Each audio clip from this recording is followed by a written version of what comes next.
What's happening, guys? Welcome back to part 2 of the Volkswagen Golf project. So in my first episode, if you watched it, you saw that we took ownership of this 2011 Volkswagen Golf with minor damage to the front on a cat end from COPART. So today we're going to be having a bit more of an in-depth look at the vehicle. I didn't really make a big effort in regards to trying to find out what was needed and what was wrong and so on and so forth. So today we're just going to be having a little bit more of an in-depth look, and also I'll be trying out my new diagnostic tool which I just received today. As you might remember, in episode 1 there was a few lights on the dash, so we'll be trying to figure out what those are, and also have a little bit of a look into it and see what it's capable of, what it can and what it can't do, and if I recommend it. So stay tuned. So if you remember, I said there was no coolant in the coolant tank, and I was hoping to figure out where the water was going to. As you can see, it's coming out of a hole there. It's a very small hole, so it comes out not the slowest, but a little bit more slower than maybe if it was a broken radiator. So by the looks of it, that is a complete hose. Actually, no, I'm mistaken. That is part of the hose, but the hose comes off of it. So that's like, I think they call that a flange, if I'm not mistaken. Don't quote me. And then that extra piece would have had like a little bit, like a nipple, maybe you'd call it. I don't know. But it had like a piece coming out, and then the hose would go onto that, I believe. So there should be a small hose somewhere. Don't know why I haven't got the light on, sorry about that, guys. Oh, look, there it is. So yeah, look, as you can see, that bit's broken off. So I'm gonna probably need, hopefully you can just get that top bit on its own, but I have a feeling they're gonna sell it as a complete unit. I don't know for sure, but I'm almost certain, because I don't think there'll be a part number on there. I think it will be on the hose. But anyway, enough of that. So yeah, need to get one of those, try and find a part number.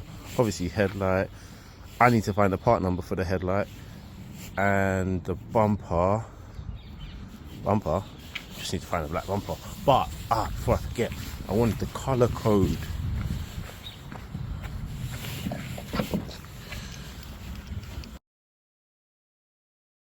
This is what I forgot to look at the other day. This little label here gives you a lot of information, and if you remember from the last video, I was saying about the colors in regards to certain colors on cars. So like black is not always going to be the same. So for example, this one is, the paint code is LC9X. So when I'm looking for parts and I want to try and find them in color, which I should hopefully be able to because it's black, I need to find LC9X, or it won't be the same black, which is insane. But yeah, I've definitely done it before. I put a wing on and it looks nothing like the door, for example. So yeah, I'm glad that I remembered that, because I've come back to the car a few times and I keep forgetting to look. So yeah, we've got that on camera now. So anyway, yeah, there's not much to do today, I'll be honest. I just wanted to keep you updated, and also to try out my new toy. That was the main thing. I'm not gonna lie, a little bit excited. I love getting a new toy. So I have but I mean this morning, received my new top don.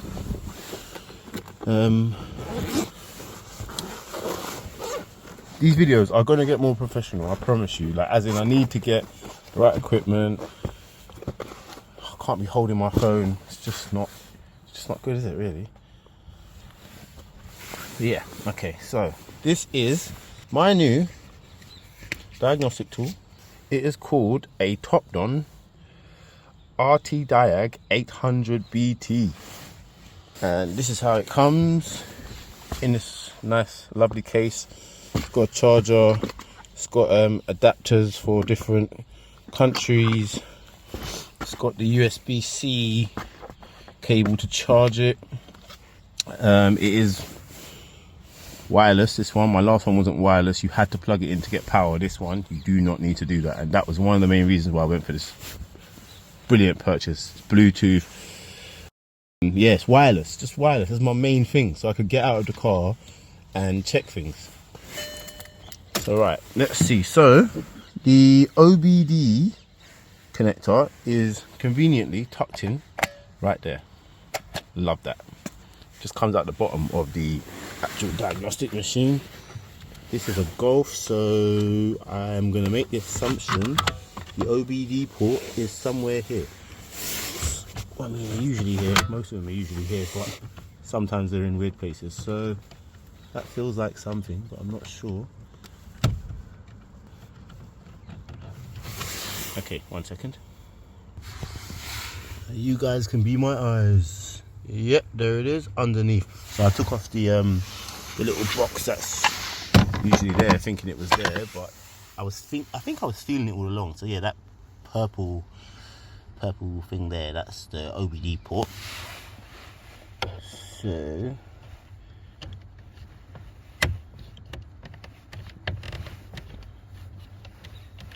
shows connected. Let's see if the lights are on. No, they are not. Ignition on. Bear in mind, this is my first time using it, so it's just as new to me as it is to you, basically. I think there's a button to turn it on, don't quote me. Is any of them a button? No, they're not. Okay. Alright, so let's have a look and see if there's anything that I'm missing. Diagnostic. It's trying to find a Bluetooth connection. I guess this is why you should really read manuals. I'm not gonna lie, I make a habit of never doing that, and it probably takes me 10 times longer than everyone else to do things, but force a habit, man, force a habit. Okay, let me just double check this connection, just a sec, guys. Yeah, so quite obviously it was not connected properly, because as you can see, there's a bright green light, signifies the power is on. So we'll try again now. So I just heard another beep. So as you can see, now it's blue, which I think means Bluetooth connected. So it's doing a search. It's brought up the VIN number, which is always handy, I guess. If you are buying a car, you can use this to just do a quick scan to make sure the VIN number is correct on the electronic side, and then you can match it up with the ones on the frame, the chassis or the window or whatever, just to confirm that, yeah, it's the right VIN number. Let's see what it is. So we've got, that is not bad. I'm not gonna lie to you, that is really not bad. It says I have one fault.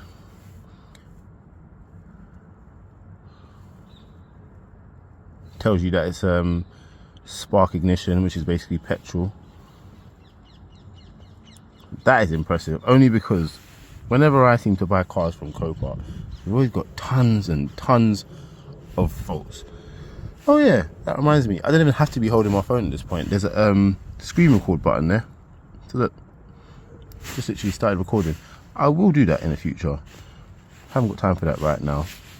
But yeah, in the future. So anyway, it's done the scan. I'm gonna assume you press enter.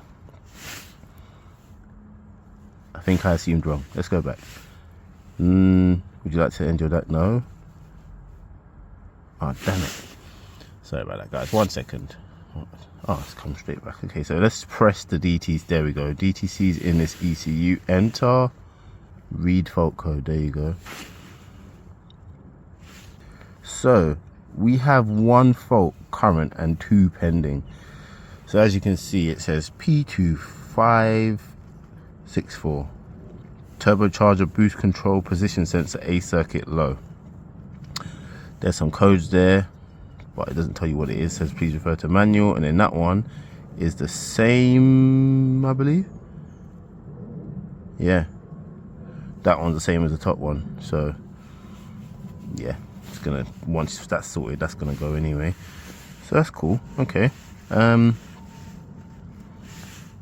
So, oh yeah, and the other good thing about this, obviously, as you can see, it's touchscreen. Do not forget to remove the wow, okay. Well, I'm not finished yet, but thank you. So yeah, anyway, let's see. So diagnostic, let's see what this does. Auto search, enhanced diagnostic for all systems. Read and clear fault codes, read data stream, perform actuation test and repair maintenance special functions, etc. I'm just gonna press it. Ooh, it's like lottery. It's also Wi-Fi enabled. I haven't really established what that's for yet, but I'm going to make the assumption it's so you can find codes and stuff. I'm just making the assumption, and obviously update over Wi-Fi instead of having to connect.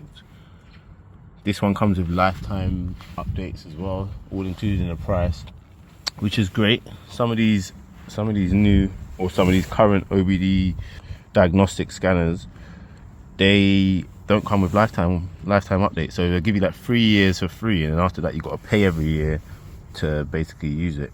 So I don't know, let's just press health report. I don't know what this is actually going to tell me, but probably same or similar kind of thing as what it did just tell us. Oh, okay, so this is checking everything, I'm guessing. We could be here all day, so just a second. So I can't lie, that was a little bit slow. It took a total of 3 minutes and 42 seconds. I've used other diagnostic scanners, and it is usually a lot quicker. Oh, that's kind of cool, I'm not gonna lie. It tells you things like your bulb's out, license plate lamp. I noticed that the license plate lamp holder was out. I just popped it back in right now because I just thought it's just looking tacky, but it's good to know. Need a bulb for that. What else we got? Climate control module, refrigerant pressure lower limit not reached. I'm thinking that means I have got no AC.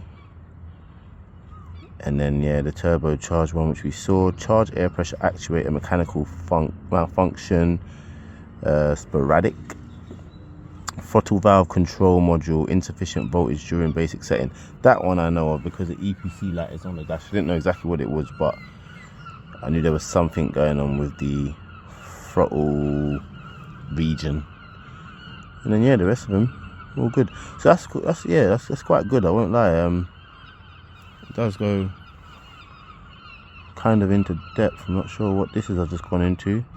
I'm not even going to mess about with all of this stuff right now. When I've got a chance, I'm just going to go into it a bit more in depth. But I just wanted to show you guys basically. And then obviously you got your maintenance and service, which is fairly normal, but this one comes with additional things. And I mean, this is a cheap, in my opinion, a cheap OBD scanner, but it is very good. Like it's you can do your AdBlue. So if you run out of AdBlue, your car won't start. When you fill it up, typically you're supposed to get you're supposed to reset it.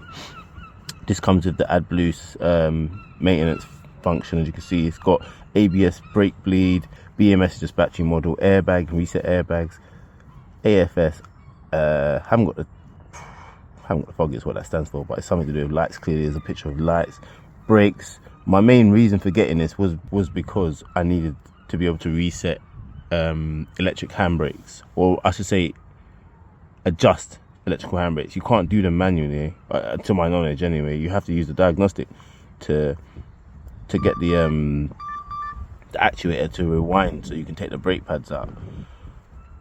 So yeah, that was the main reason I got it. So that as well, it's got something to do with coolant there, DPF, gear, which I'm assuming is gearbox. And the other thing which I flipping saw in there, was so chuffed about, I don't know if I'm ever going to use this, but I think I'm going to try and make a conscious effort to, just because I can.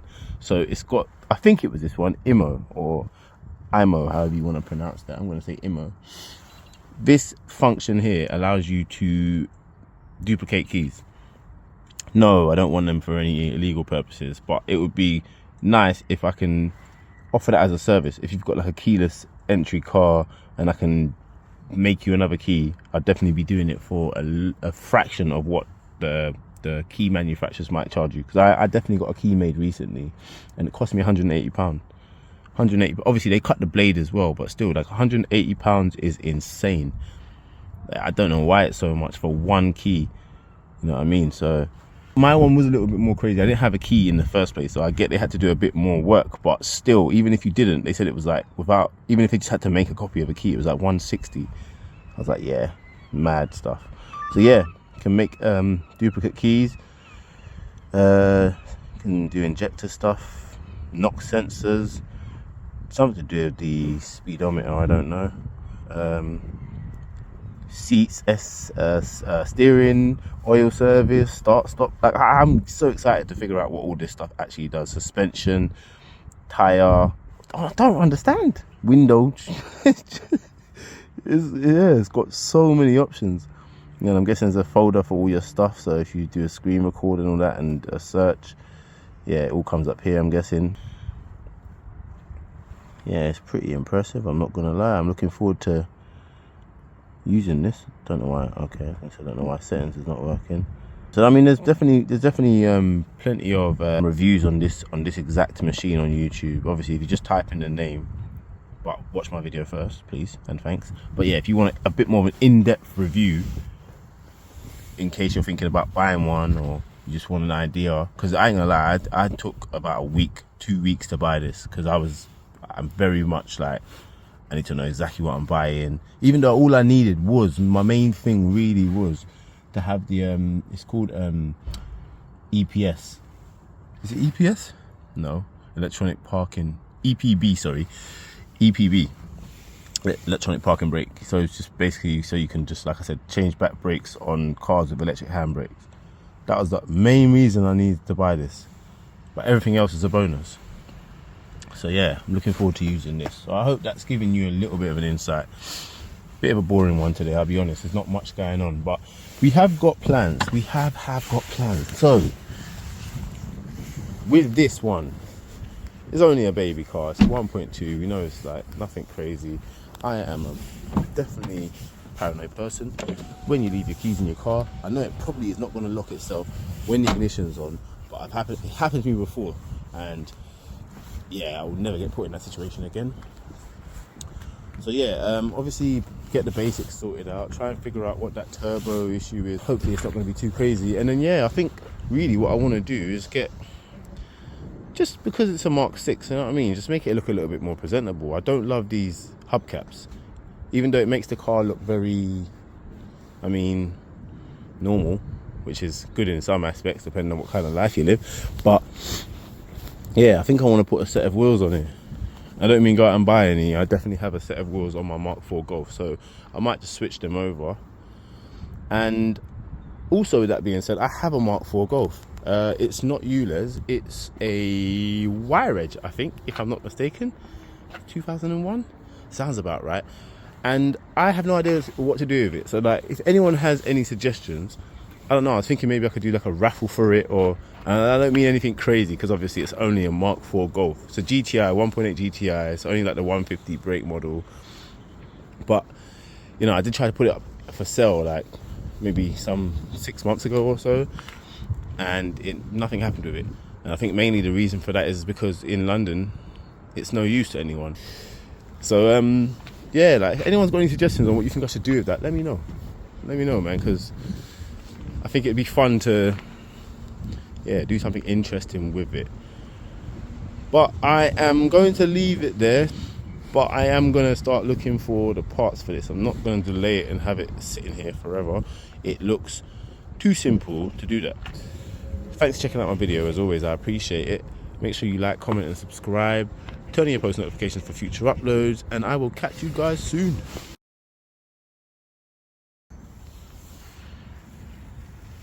Quick update, I keep missing things, and I keep thinking to myself, do I put this in part 3 or does this stay in part 2? What do I do?